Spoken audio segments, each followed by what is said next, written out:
আসসালামু আলাইকুম ওয়া রাহমাতুল্লাহি ওয়া বারাকাতুহু। ইন্নাল হামদালিল্লাহি ওয়াহদাহু ওয়াসসালাতু ওয়াসসালামু আলা রাসূলিল্লাহ ওয়া আলা আলিহি ওয়া সাহবিহি আজমাইন ওয়া মান তাবিআহুম বিইহসানিন ইলা ইয়াউমিদ্দিন।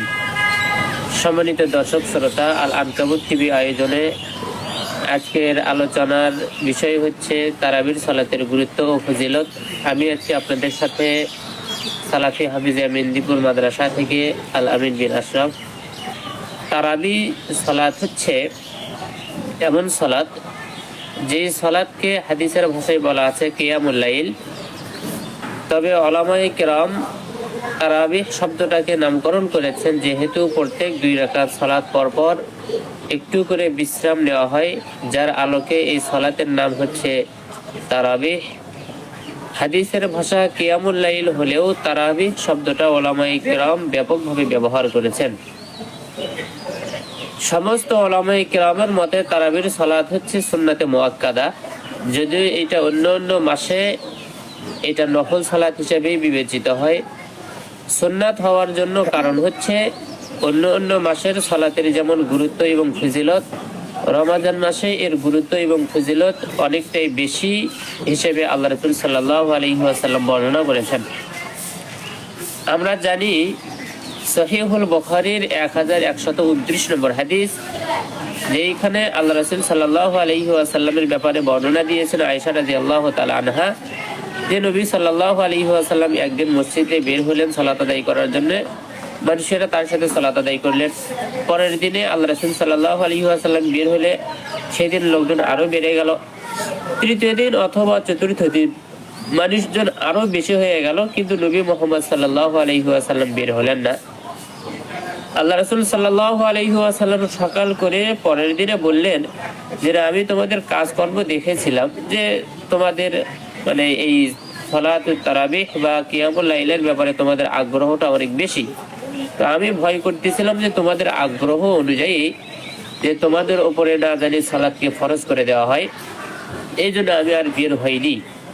তো রাসূল সাল্লাল্লাহু আলাইহি ওয়াসাল্লামের পরে ওমর রাদিয়াল্লাহু তাআলা আনহু তিনি এই সালাতকে বিক্ষিপ্তভাবে মানুষজনদেরকে সালাত আদায় করতে না দিয়ে তিনি একত্রে সালাত আদায় করার জন্য আদেশ করেছিলেন, এবং সেই ধারাবাহিকতায় আমরা কিন্তু এখন জামাতবদ্ধভাবেই সালাত আদায় করে থাকি।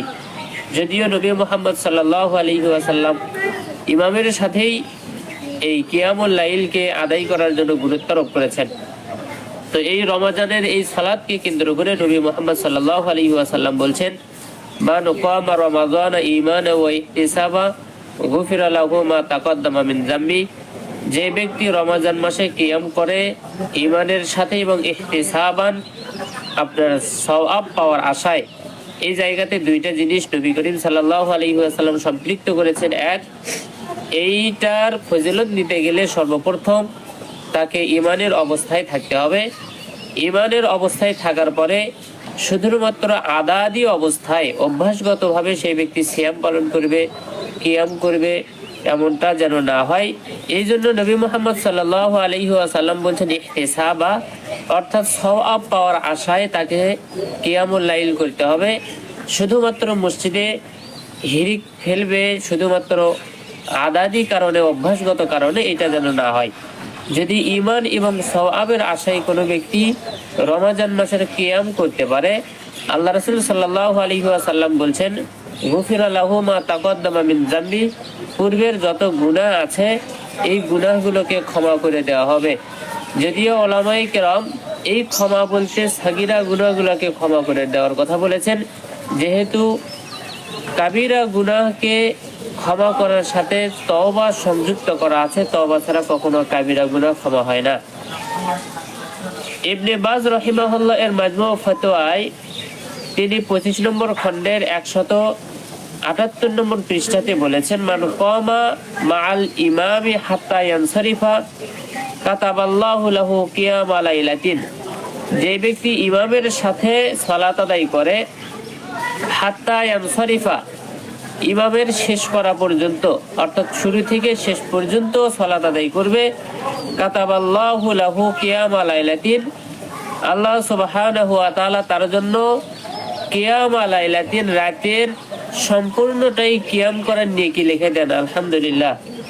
এই হচ্ছে সাধারণ এই যে কিয়ামুল লাইল, এই কিয়ামুল লাইল করার ফজিলত ইমামের সাথে আদায় করার।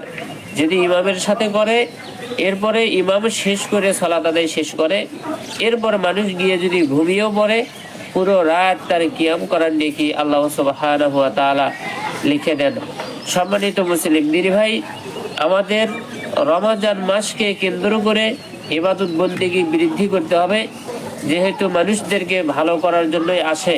নবী মুহাম্মদ সাল্লাল্লাহু আলাইহি ওয়াসাল্লাম বলছেন, ওয়ায়ুনাদি মুনাদিন কুল্লা লাইলাতিন, প্রত্যেক রাতেই একজন আহ্বানকারী আহ্বান করে বলে, ইয়া বাগিয়াল খাইরি আকবিল ওয়া ইয়া বাগিয়াশ শাররি আকসির। ইয়া বাগিয়াল খাইর, যে ভালো কাজের অন্বেষণকারী যারা আছো, আকবিল, তোমরা সামনে অগ্রসর হও, তোমাদের ভালো কাজকে তোমরা আরো বাড়িয়ে দাও। ওয়া ইয়া বাগিয়াশ শাররি আকসির, আর যারা অন্যায়কারী ও কল্যাণকে যারা তালাশ করে, পাপ কাজ যারা করতে চায়, তাদেরকে থেমে যাওয়ার কথা বলা হয়। তারাই থেমে যেতে বলে যারা আসমান থেকে আহ্বান করে থাকে। এই যদি হয় প্রত্যেক রাতের কথা, তার মানে আমি একজন মুমিন হিসেবে, আমি একজন মুসলিম হিসেবে একদিন যদি সিয়াম আমি রাখতে নাও পারি, পরের দিন থেকে আমাকে সিয়াম রাখতে হবে, এটাও আবার আমাকে আহ্বান করে বলা হয়। যদিও আমি শুনতে পাই না, কিন্তু আমাদেরকে ডাকা হয়। এই কথাই সত্য। নবী মুহাম্মদ সাল্লাল্লাহু আলাইহি ওয়াসাল্লাম আমাদেরকে জানিয়ে দিয়েছেন, আমরা জান্নাতের জন্য, জাহান্নাম থেকে বাঁচার জন্য আমরা ইবাদত বন্দিগিতে লিপ্ত থাকব।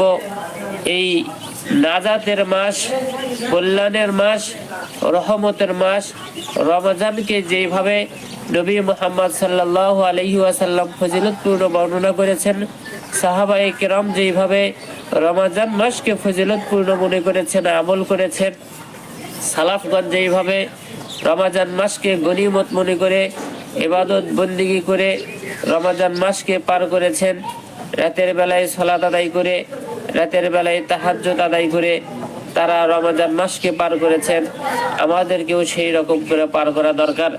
যেহেতু আল্লাহ সুবহানাহু ওয়া তাআলা বলছেন, ওয়ালাউ শা আল্লাহু লা জাআলাকুম উম্মাতাও ওয়াহিদা, আল্লাহ তাআলা যদি চাইতেন তোমাদেরকে এক জাতি করতেন, ওয়ালাকিন লিয়াবলুয়াকুম ফীমা আতাকুম, কিন্তু তোমাদেরকে পরীক্ষা করবেন, ফীমা আতাকুম, যা তিনি তোমাদেরকে দিয়ে থাকেন। আল্লাহ সুবহানাহু ওয়া তাআলা আমাদেরকে যা দেন তাতেই তিনি পরীক্ষা করবেন। একটা রাত আমাকে তিনি দিচ্ছেন, এই রাতের ভেতরে আমি ভালো কাজ করি নাকি খারাপ কাজ করি, এইটা আমার পরীক্ষা চলছে।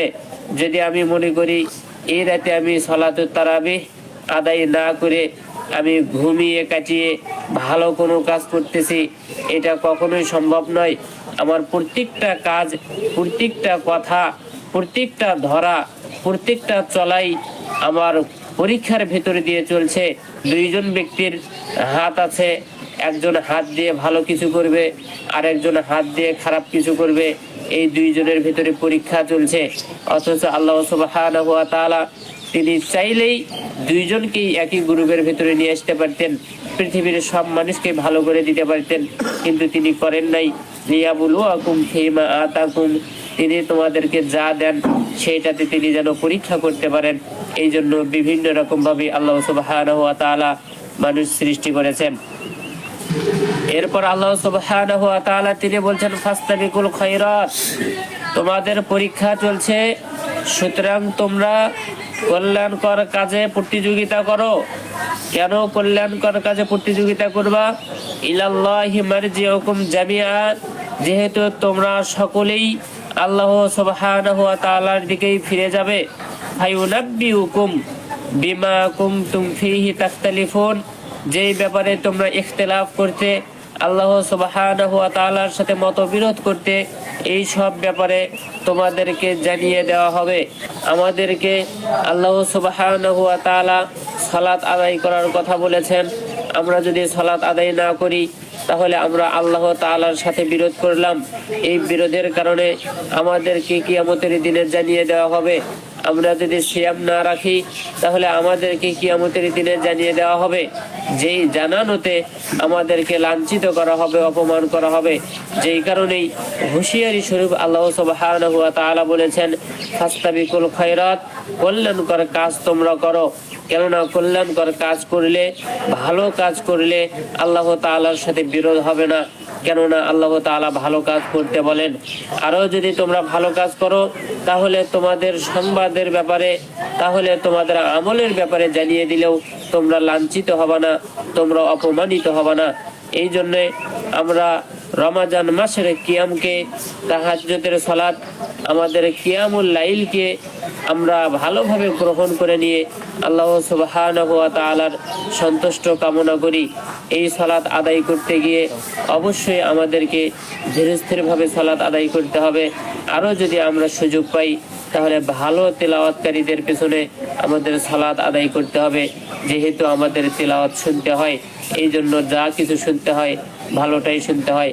আল্লাহ সুবহানাহু ওয়া তাআলা আমাদের সকলকেই কিয়ামুল লাইলকে গ্রহণ করার মাধ্যমে রমজান মাসকে সুন্দর করার তৌফিক দান করুক।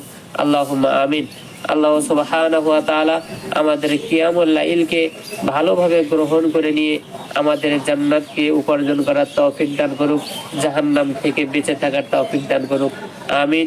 ওয়া আখির দাওয়ানা আলহামদুলিল্লাহি রাব্বিল আলামিন। আসসালামু আলাইকুম ওয়া রাহমাতুল্লাহি ওয়া বারাকাতুহু।